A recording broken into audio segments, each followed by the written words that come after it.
ಬೆಳ್ಳುಳ್ಳಿ ಖಾರ ಮಂಡಕ್ಕಿ ಚಾಟ್ ತುಂಬ ಸುಲಭವಾಗಿ ಕೇವಲ 10 ನಿಮಿಷದಲ್ಲಿ ಈ ರೀತಿ ಮಾಡಿಬಿಡಿ.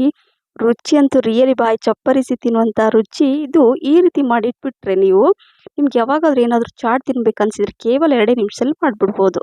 ಸೊ ಸಖತ್ತಾಗಿರುತ್ತೆ ಫ್ರೆಂಡ್ಸ್, ಟ್ರೈ ಮಾಡಿ. ಖಂಡಿತವಾಗ್ಲೂ ಟೀ ಟೈಮ್ ಸ್ನ್ಯಾಕ್ಸ್ ಅಂತ ಹೇಳ್ಬೋದು. ಬನ್ನಿ ಯಾವ ರೀತಿ ಮಾಡೋದು ಅಂತ ನೋಡೋಣ. ರುಚಿ ಒಮ್ಮೆ ನೋಡಿದರೆ ನೀವು ದಿನ ಈವ್ನಿಂಗ್ ಸ್ನ್ಯಾಕ್ಸ್ ಇದೇ ಆಗೋದಂತೂ ಗ್ಯಾರಂಟಿ. ಹಾಗಾಗಿ ಇದನ್ನು ಮಿಸ್ ಮಾಡದೆ ಮಾಡಿ. ಇಲ್ಲಿ ನಾನು ಮಂಡಕ್ಕಿನ ನೀಟಾಗಿ ಕ್ಲೀನ್ ಮಾಡಿ ಸೈಡಲ್ಲಿ ಇಟ್ಕೊಂಡಿದ್ದೀನಿ. ಮೇನ್ ಅಂದರೆ ಬೆಳ್ಳುಳ್ಳಿ, ಸ್ವಲ್ಪ ಜಾಸ್ತಿ ಪ್ರಮಾಣದಲ್ಲಿ ಬೆಳ್ಳುಳ್ಳಿ ಹಾಗೆ ಖಾರ, ಇವೇ ಮೇನ್ ಇಂಗ್ರೀಡಿಯೆಂಟ್ಸ್ ಬೇಕಾಗುತ್ತೆ ನೋಡಿ. ಈಗ ಇಲ್ಲಿ ನಾನು ಒರಳುಕಲ್ಲಲ್ಲಿ ಮೊದಲು ನಾನು ಬೆಳ್ಳುಳ್ಳಿನ ಜಜ್ಕೊಳ್ತೀನಿ ತರಿಯಾಗಿ. ಈ ಬೆಳ್ಳುಳ್ಳಿದೇ ಸ್ಪೈಸಿಯಾಗಿರುತ್ತೆ, ಖಾರ ಆಹಾ ಎಂಥ ರುಚಿ ಅಂತೀರಾ. ಇಮ್ಯಾಜಿನ್ ಮಾಡ್ಕೊಳ್ಳಿ ಯಾವ ರೀತಿ ರುಚಿ ಇರುತ್ತೆ ಅಂತ. ಜಸ್ಟ್ ಆ ಬೆಳ್ಳುಳ್ಳಿ ಖಾರ ಅಂದ ತಕ್ಷಣ ಬಾಯಲ್ಲಿ ನೀರು ಬರುತ್ತೆ ಅಲ್ವಾ. ಸೊ ಹಾಗಾಗಿ ಇದನ್ನು ನಾನು ಇವತ್ತೇ ಈಗಲೇ ಮಾಡಿ ತಿನ್ನಿ. ಈಗ ಇಲ್ಲಿ ಬೆಳ್ಳುಳ್ಳಿ ಸ್ವಲ್ಪ ಜಜ್ಜಿಬಿಟ್ಟು ನಂತರ ಈ 2-3 ಟೀ ಸ್ಪೂನಷ್ಟು ಖಾರ ಹಾಕ್ಕೊಂಡಿದ್ದೀನಿ.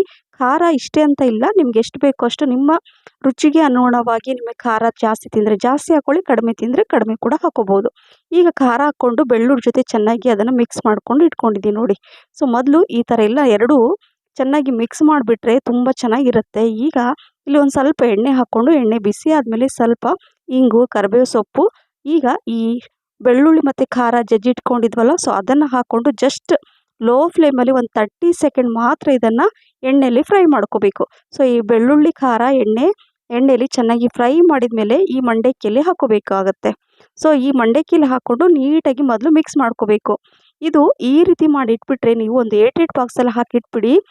ಹೆಂಗಂದರೆ ತುಂಬ ಚೆನ್ನಾಗಿರುತ್ತೆ ಇದು, ಹಾಳಾಗಲ್ಲ. ಸೊ ಈಗ ರುಚಿಗೆ ತಕ್ಕಷ್ಟು ಉಪ್ಪು ಕೂಡ ಹಾಕ್ಕೊಂಡು ಮತ್ತೆ ಇನ್ನೊಂದ್ಸಲ ಚೆನ್ನಾಗಿ ಮಿಕ್ಸ್ ಮಾಡ್ಕೊಳ್ತಾ ಇದ್ದೀನಿ. ನೋಡಿದ್ರಲ್ಲ, ಕಡಿಮೆ ಇಂಗ್ರೀಡಿಯೆಂಟ್ಸ್, ರುಚಿ ಮಾತ್ರ ತುಂಬಾ ಚೆನ್ನಾಗಿರುತ್ತೆ. ಎಲ್ಲ ನೀಟಾಗಿ ಮಿಕ್ಸ್ ಮಾಡ್ಕೊಂಬಿಟ್ಟು ಇದು ಈ ರೀತಿ ರೆಡಿ ಮಾಡಿ ಇಟ್ಕೊಂಡಿದ್ದೀನಿ.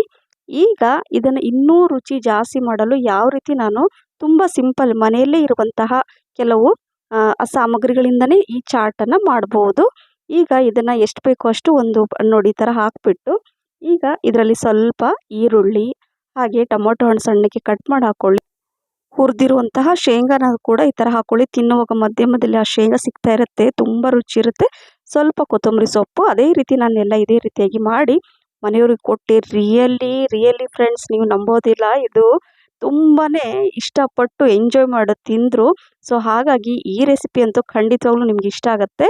ಕೇವಲ ಒಂದು 10 ನಿಮಿಷದಲ್ಲಿ ಆಗುವಂತಹ ಈ ರೆಸಿಪಿ ಮಿಸ್ ಮಾಡದೆ ಮಾಡಿ ಅಂತ ಹೇಳ್ತಾ, ಈ ರೆಸಿಪಿ ನಿಮಗೆ ಇಷ್ಟ ಆಗಿದ್ದರೆ ಲೈಕ್, ಶೇರ್, ಕಮೆಂಟ್ಸ್ ಮತ್ತು ಸಬ್ಸ್ಕ್ರೈಬ್ ಮಾಡಿ. ನಿಮ್ಮ ಫ್ರೆಂಡ್ಸ್ ಮತ್ತು ಫ್ಯಾಮಿಲಿ ಕೂಡ ಶೇರ್ ಮಾಡಿ. ಹಾಗೆ ನನ್ನ ಫೇಸ್ಬುಕ್ ಪೇಜ್ ಫಾಲೋ ಮಾಡೋದನ್ನು ಕೂಡ ಮರಿಬೇಡಿ. ಮತ್ತೆ ಸಿಗ್ತೀನಿ. Thank you for watching.